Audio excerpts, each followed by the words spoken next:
Hello friends, welcome to the class. നമ്മൾ നോക്കാൻ പോകുന്നത് 7th standard social 4th chapter ആണ്, India towards a new era. Okay, India ഒരു പുതിയ യുഗത്തിലേക്ക് എന്നാണ് ന്യൂ ഇറയുടെ മീനിങ്.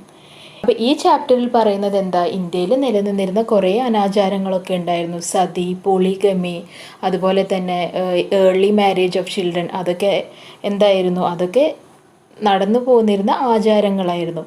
അപ്പോൾ ഇപ്പോൾ നമ്മൾ പറയുന്നത് എന്താ, 18 വയസ്സ് കഴിഞ്ഞാൽ കല്യാണം കഴിക്കാൻ പാടുള്ളൂ, അല്ലെങ്കിൽ 15 വയസ്സ് വരെയുള്ള കുട്ടികൾക്ക്, 13 വയസ്സ് വരെയുള്ള കുട്ടികൾക്ക് എന്തായാലും എഡ്യൂക്കേഷൻ നിർബന്ധമാണ് എന്നൊക്കെ പറയുന്നുണ്ട്. അപ്പോൾ അങ്ങനെയൊക്കെ ഒരു മാറ്റം വന്നത് ആരൊക്കെ ഫൈറ്റ് ചെയ്തത് കൊണ്ടാണ് എന്നാണ് ഈ ചാപ്റ്ററിൽ നമ്മൾ പഠിക്കാൻ പോകുന്നത്. ഇവിടെ ഫസ്റ്റ് പേജിൽ കൊടുത്തിട്ടുള്ളത് ഒരു ഇൻട്രൊഡക്ഷനാണ്. ഈ പിക്ചർ കണ്ടാൽ നിങ്ങൾക്കറിയാം, ഒരു സ്ത്രീ ഒരു ചിതയുടെ മുകളിൽ കയറിയിരിക്കുന്നുണ്ട്. അപ്പോൾ അതാണ് സതി അനുഷ്ഠാനമാണ് അവിടെ കാണിക്കുന്നത്.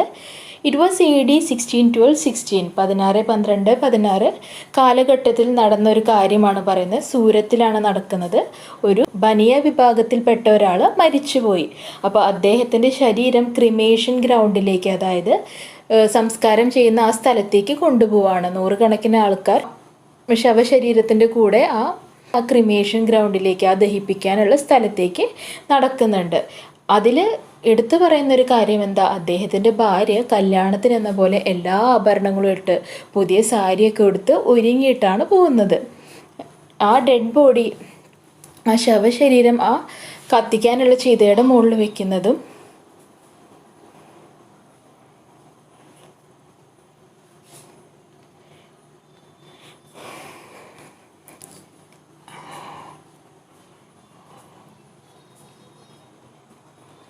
ആ ഡെഡ് ബോഡി ആ കത്തിക്കാനുള്ള ചിതയുടെ മുകളിൽ വെക്കുന്നതും, ആ സ്ത്രീ എന്താ ചെയ്യുന്നത്, ആ ചിതയെ 3 പ്രാവശ്യം വലം വെച്ച് അതിൻ്റെ മുകളിൽ കയറി ഇരിക്കുകയാണ്, ചിതയുടെ മുകളിൽ കയറി ഇരിക്കുകയാണ്.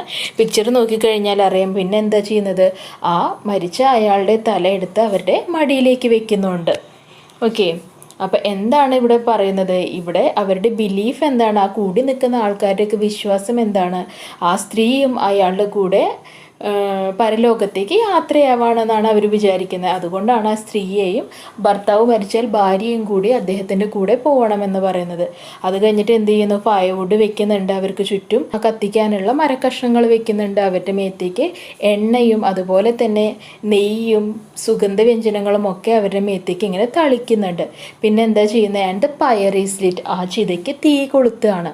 അപ്പോൾ ഇവിടെ എന്താ പറയുന്നത്, ഇവിടെ കൂടി നിൽക്കുന്ന ആൾക്കാരുടെ വിശ്വാസം എന്താ, വേറൊരു ലോകത്തേക്ക് അദ്ദേഹം യാത്രയാവാണ്, ആ മരിച്ചുപോയ ആ മനുഷ്യൻ യാത്രയാവാണ്. അപ്പോൾ അദ്ദേഹത്തിൻ്റെ കൂടെ പോകാൻ വേണ്ടിയിട്ടാണ് ഈ സ്ത്രീയെ അല്ലെങ്കിൽ ഈ കുട്ടിയെ ഇങ്ങനെ അണിയിച്ചൊരുക്കിയിട്ട്, ആ കുട്ടിക്ക്, ആ ചിതയിലിരിക്കുന്ന ആ കുട്ടിക്ക് 10 വയസ്സിലധികം പ്രായമില്ല.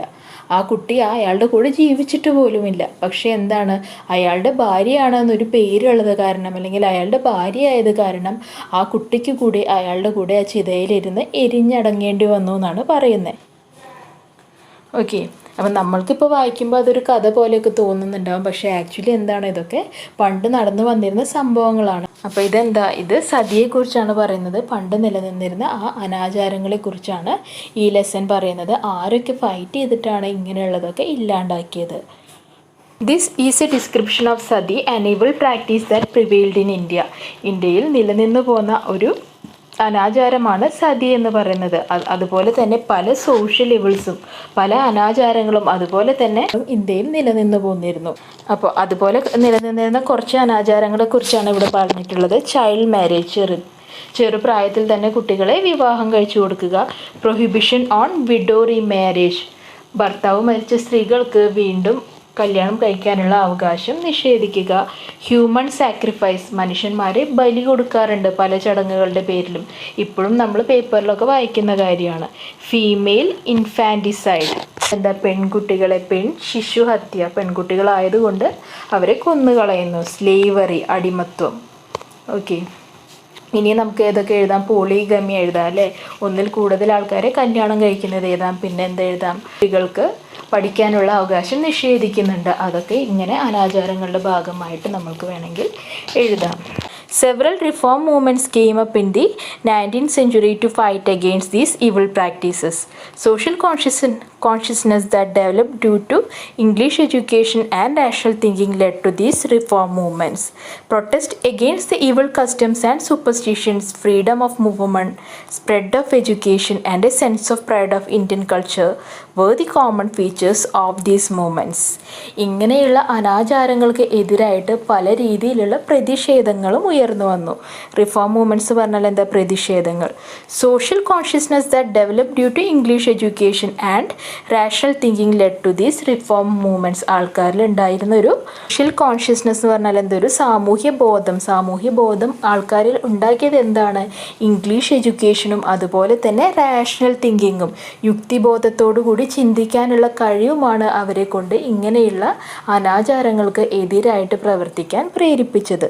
The protest against the evil customs and superstitions, freedom of women, spread of education, and a sense of pride of Indian culture were the common features of this movement. അത് പഠിക്കണം. എന്തൊക്കെയാണ് ഈ മൂവ്മെൻറ്റ്സിന് കാരണമായത്, ഇങ്ങനെയുള്ള പ്രതിഷേധങ്ങൾക്ക് കാരണമായത്? Protest against the evil customs, ഇങ്ങനെയുള്ള അന്ധവിശ്വാസങ്ങൾക്ക് എതിരായിട്ടുള്ള ഒരു മനോഭാവം അല്ലേ? അതുപോലെ തന്നെ സൂപ്പർസ്റ്റിഷൻ എന്ന് പറഞ്ഞാൽ എന്താ? അന്ധവിശ്വാസങ്ങൾ. ഫ്രീഡം ഓഫ് വുമൺ, സ്ത്രീകൾക്ക് കൂടുതൽ സ്വാതന്ത്ര്യം വേണം. സ്പ്രെഡ് ഓഫ് എഡ്യൂക്കേഷൻ, കൂടുതൽ ആൾക്കാരിലേക്ക് വിദ്യാഭ്യാസം എത്തിത്തുടങ്ങി. സെൻസ് ഓഫ് പ്രൈഡ് അല്ലേ? ഇന്ത്യക്കാരാണ് അല്ലെങ്കിൽ ഇന്ത്യൻ കൾച്ചറിനെ കുറിച്ചുള്ള ഒരു അഭിമാനബോധം ആൾക്കാർക്ക് ഇടയിലുണ്ടായി. ഇതൊക്കെ ഈ പ്രൊട്ടസ്റ്റിന്, ഇങ്ങനെയുള്ള പ്രൊട്ടസ്റ്റുകൾ ഉണ്ടാവാൻ കാരണമായി. ഇങ്ങനെയുള്ള പ്രൊട്ടസ്റ്റുകൾ ആരൊക്കെയാണ് നയിച്ചത്, ആരൊക്കെയാണ് അതിൻ്റെ ലീഡേഴ്സ് നോക്കാം നമ്മൾക്ക്. ഫസ്റ്റ് വൺ നമുക്കൊക്കെ കേട്ടു പരിചയമുണ്ട്. ആരാണ്? രാജാറാം മോഹൻ റോയ് ആണ്. Rajaram Mohan Roy who gain western education strongly condemned the evil practices like sati and child marriage that prevailed in India. Rajaram Mohan Roy western education കിട്ടിയ ആളായിരുന്നു, അതായത് പാശ്ചാത്യ വിദ്യാഭ്യാസം കിട്ടിയ ആളായിരുന്നു. അദ്ദേഹം ഈ തരത്തിലുള്ള അനാചാരങ്ങൾ, ഏത് അനാചാരങ്ങൾ? സതി, അതുപോലെ തന്നെ കുട്ടികളുടെ കല്യാണം, ഇതിനെതിരെ ശൈശവ. ഓക്കെ, അപ്പോൾ രാജാറാം മോഹൻ റോയ് പാശ്ചാത്യ വിദ്യാഭ്യാസം കിട്ടിയ ആളായിരുന്നു. അപ്പോൾ അദ്ദേഹം ഇങ്ങനെ നിലനിന്നിരുന്ന സതി, അതുപോലെ തന്നെ ശൈശവ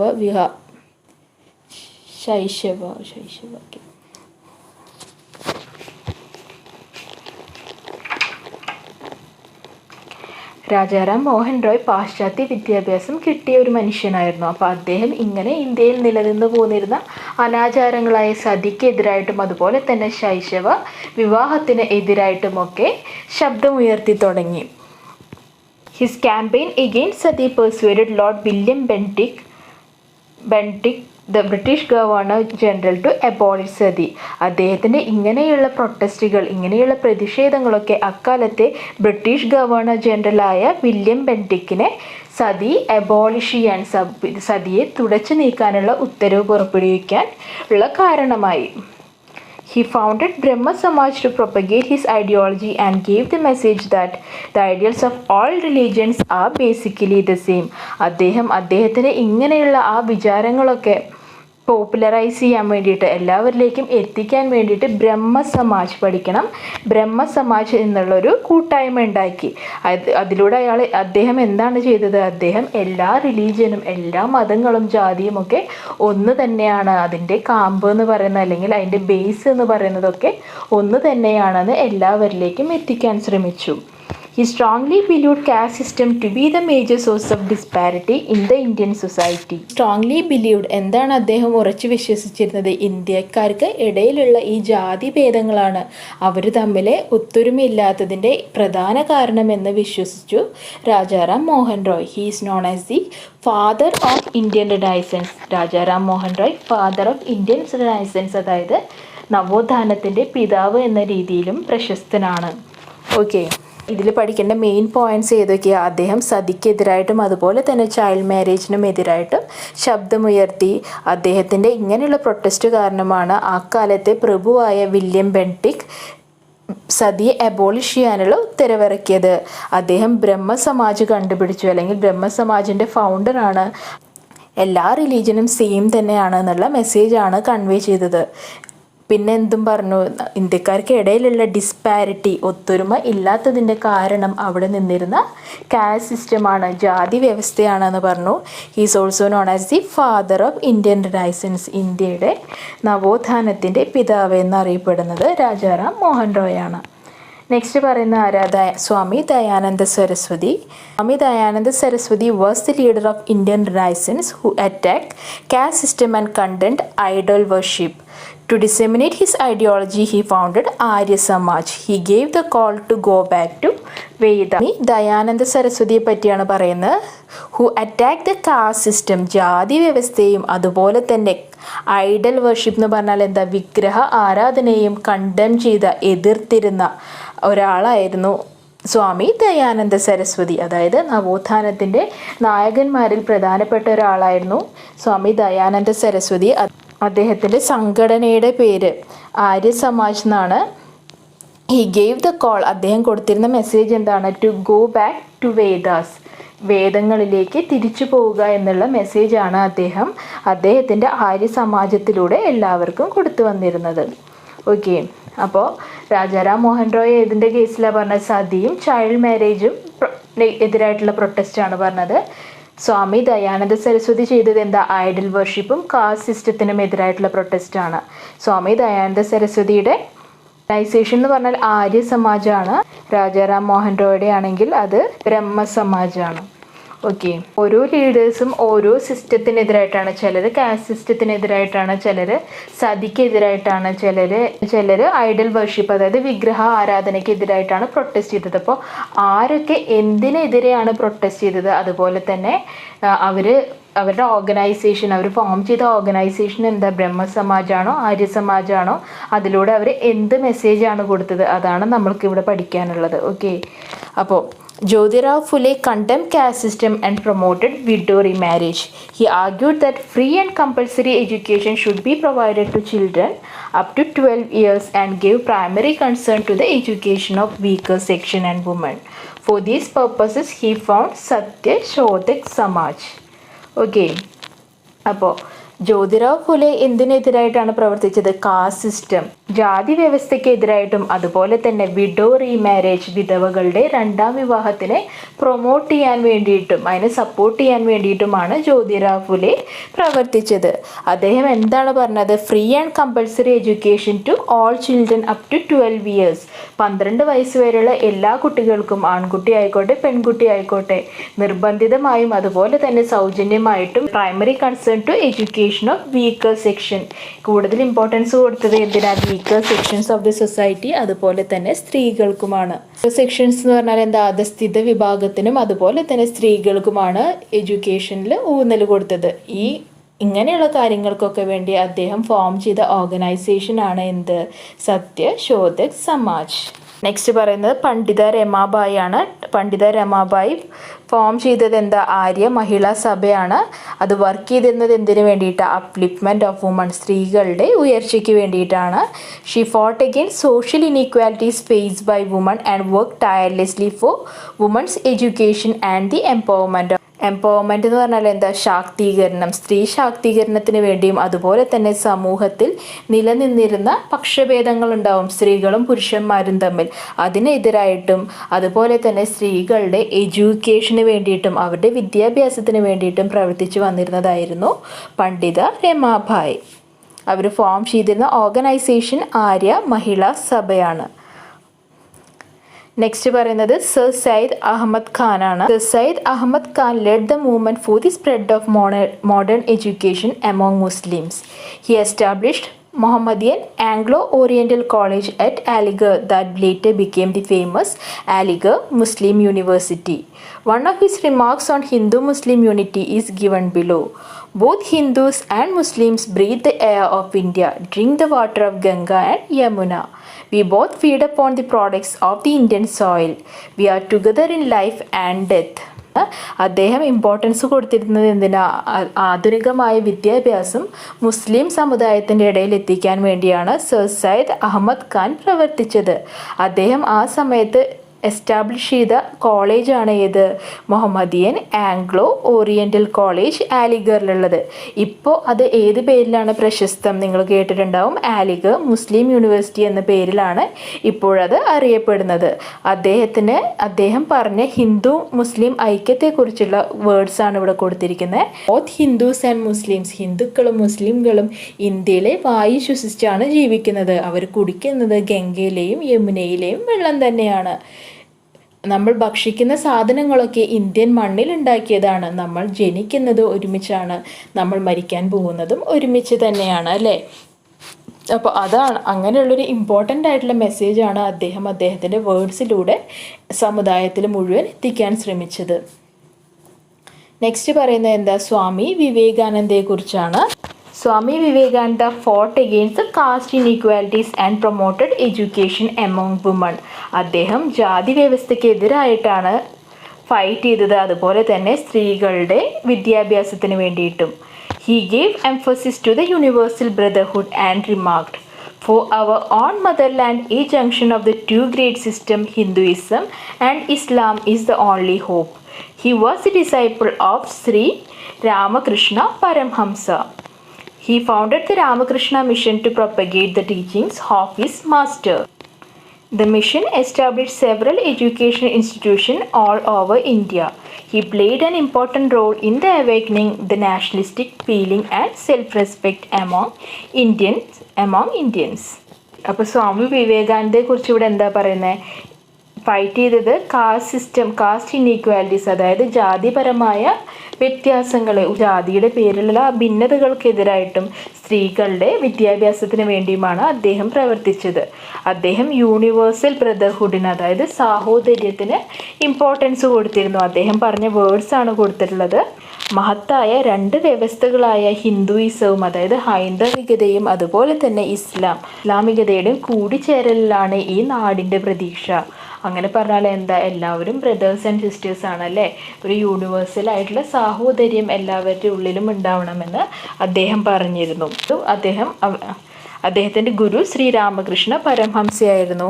അദ്ദേഹം രാമകൃഷ്ണ മിഷൻ്റെ ഫൗണ്ടറാണ്. അദ്ദേഹത്തിൻ്റെ ഗുരുവിൻ്റെ ഉപദേശങ്ങൾ എല്ലാവരിലേക്കും എത്തിക്കാൻ വേണ്ടിയിട്ടാണ് അദ്ദേഹം രാമകൃഷ്ണ മിഷൻ സ്ഥാപിച്ചത്. ആ മിഷൻ്റെ സഹായത്തോടെ ഇന്ത്യയിലുടനീളം അദ്ദേഹം പല വിദ്യാഭ്യാസ സ്ഥാപനങ്ങളും തുടങ്ങി വെച്ചു.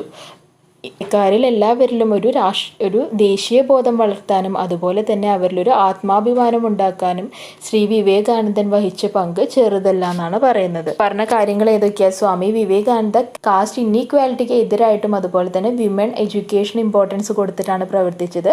അദ്ദേഹം ഫൗണ്ട് ചെയ്ത ഓർഗനൈസേഷൻ ഏതാണ്? ശ്രീ രാമകൃഷ്ണ മിഷനാണ്. അദ്ദേഹം ശ്രീ രാമകൃഷ്ണ പരമഹംസയുടെ ഫോളോവറാണ്, ഡിസൈപ്പിളാണ്. അദ്ദേഹം ആ മിഷൻ്റെ സഹായത്തോടുകൂടി പല എഡ്യൂക്കേഷൻ ഇൻസ്റ്റിറ്റ്യൂഷൻസും ഉണ്ടാക്കി. അദ്ദേഹം യൂണിവേഴ്സൽ ബ്രദർഹുഡിനാണ് ഇമ്പോർട്ടൻസ് കൊടുത്തിരുന്നത്. ഓക്കെ, ഇവിടെ കോളം കൊടുത്തിട്ടുണ്ട്. Complete the table, leaders of renaissance organisations and the major activities. Next പറയുന്നത് എന്താ? The changing people. The leaders of social reform movements contributed to develop a vision emphasizing the universal brotherhood based on humanism that stood beyond caste and religion. All the reformers gave importance to education and established educational institutions. This in turn accelerated the progress of education in India. They reminded Indians of their rich cultural heritage and thereby developed self-respect and national pride. Thus, the social reformers played a major role in awakening the Indian. അപ്പോൾ ഇവിടെ പറയുന്നത് എന്തൊക്കെയാ? ഇങ്ങനെയുള്ള സാമൂഹിക പരിഷ്കർത്താക്കളും അതുപോലെ തന്നെ അവരുടെ ഇങ്ങനെയുള്ള റിഫോംസും മൂവ്മെൻറ്റ്സും ഒക്കെ സാധാരണ മനുഷ്യന്മാരിൽ എന്തൊക്കെ മാറ്റങ്ങൾ ഉണ്ടാക്കിയെന്നാണ് പറയുന്നത്. ഇങ്ങനെയുള്ള റിഫോംസും മൂവ്മെൻറ്റ്സ് ഒക്കെ ഇമ്പോർട്ടൻസ് കൊടുത്തിരുന്നത് യൂണിവേഴ്സൽ ബ്രദർഹുഡിനാണ്, സാഹോദര്യത്തിനാണ് ഇമ്പോർട്ടൻസ് കൊടുത്തിരുന്നത്. അതുപോലെ തന്നെ ഹ്യൂമാനിസത്തിനും മാനവികതയ്ക്കും. എല്ലാ കാസ്റ്റിനും റിലീജിയനും ഒക്കെ മുകളിലാണ് മനുഷ്യന്മാരും അവർ തമ്മിലുള്ള ആ സാഹോദര്യവുമെന്ന് ഇങ്ങനെയുള്ള റിഫോമേഴ്സ് പഠിപ്പിച്ചു. പിന്നെ എല്ലാ പരിഷ്കർത്താക്കളും ഇമ്പോർട്ടൻസ് കൊടുത്തിരുന്നത് വിദ്യാഭ്യാസത്തിനും അതുപോലെ തന്നെ അതിനു വേണ്ടിയുള്ള ഇൻസ്റ്റിറ്റ്യൂഷൻസ് തുടങ്ങാനുമാണ്. അതുവഴി എന്തുണ്ടായി? എല്ലാവരിലേക്കും വിദ്യാഭ്യാസം എത്തുകയും എഡ്യൂക്കേഷൻ ഫീൽഡിൽ തന്നെ വളരെയധികം മാറ്റങ്ങളുണ്ടായി. ദേ റിമൈൻഡഡ് ഇന്ത്യൻസ്, ഇന്ത്യക്കാരെ എന്ത് ഓർമ്മപ്പെടുത്തി ഇങ്ങനെയുള്ള വിദ്യാഭ്യാസം? അവരുടെ റിച്ച് കൾച്ചറൽ ഹെറിറ്റേജ്, അവരുടെ പൈതൃകത്തെക്കുറിച്ചും അതുപോലെ തന്നെ സെൽഫ് റെസ്പെക്റ്റ്, ആത്മാഭിമാനത്തെക്കുറിച്ചും നാഷണൽ പ്രൈഡ്, അവരുടെ ദേശീയത അല്ലേ. അതായത് നമ്മളൊക്കെ ഇന്ത്യയിൽ ജീവിച്ചു വരുന്ന ആൾക്കാരാണ്, ഇന്ത്യ നമ്മുടെ അഭിമാനമാണ് എന്നുള്ള ഒരു ബോധം എല്ലാവരുടെ ഇടയിലും ഉണ്ടായി. Thus the social reforms played a major role in awakening the Indians. അതുകൊണ്ട് തന്നെ ഇങ്ങനെയുള്ള സാമൂഹ്യ പരിഷ്കർത്താക്കളൊക്കെ ഇന്ത്യക്കാരുടെ ഇടയിൽ വലിയ മാറ്റങ്ങൾക്ക് തന്നെ കാരണമായി എന്നാണ് പറയുന്നത്. ഇമർജൻസ് ഓഫ് നാഷണലിസം ആണ് പറയുന്നത്. എന്താ നമ്മൾ കഴിഞ്ഞ ലെസൺസിൽ പറഞ്ഞ കാര്യങ്ങളൊക്കെ തന്നെയാണ്. എന്തുകൊണ്ടാണ് ഇങ്ങനെയുള്ള മൂവ്മെൻറ്റ്സ്, ഇങ്ങനെയുള്ള റിഫോംസും അതുപോലെ തന്നെ എവേക്കണിങ്ങും ഉണർവും ആൾക്കാരുടെ ഇടയിൽ ഉണ്ടായത്? നെക്സ്റ്റ് കൊണ്ട് പറയുന്നത് എന്താ? The British conquered princely states അല്ലേ, പല സ്റ്റേറ്റ്സും ബ്രിട്ടീഷുകാർ അവരുടെ അധീനതയിലേക്ക് കൊണ്ടുവന്നു. And unified India politically India മുഴുവൻ അവർ ഒരൊറ്റ കൺട്രോളിലേക്ക് കൊണ്ടുവന്നു. The economic exploitation of British government created anti British attitude among Indians. പല രീതിയിലും ഇന്ത്യയെ ചൂഷണം ചെയ്തുകൊണ്ടിരുന്നു ബ്രിട്ടീഷുകാർ. സാമ്പത്തികമായ ചൂഷണം ബ്രിട്ടീഷുകാർ ചെയ്തിരുന്നത് വളരെ വലുതായിരുന്നു. അതുകൊണ്ട് തന്നെ എല്ലാ ഇന്ത്യക്കാരെയും ആൻറ്റി ബ്രിട്ടീഷ്, അതായത് ബ്രിട്ടീഷുകാർക്ക് എതിരായിട്ടുള്ളൊരു മനോഭാവം ഉണ്ടാക്കാൻ അതൊക്കെ കാരണമായി. The spread of English education and the development in transport and communication brought the people together. പാശ്ചാത്യ വിദ്യാഭ്യാസത്തിൻ്റെ വ്യാപനവും അതുപോലെ തന്നെ ഗതാഗതം, അതായത് ട്രാൻസ്പോർട്ടേഷനും റോഡ്സിലും റെയിൽവേസിലുമുള്ള ഡെവലപ്മെൻറ്റും ഒക്കെ ആൾക്കാരെ ഒന്നും കൂടി അടുത്തേക്ക് കൊണ്ടുവന്നു. അവർക്ക് കമ്മ്യൂണിക്കേഷൻ കൂടുതൽ അവസരങ്ങൾ ഒരുക്കി കൊടുത്തു.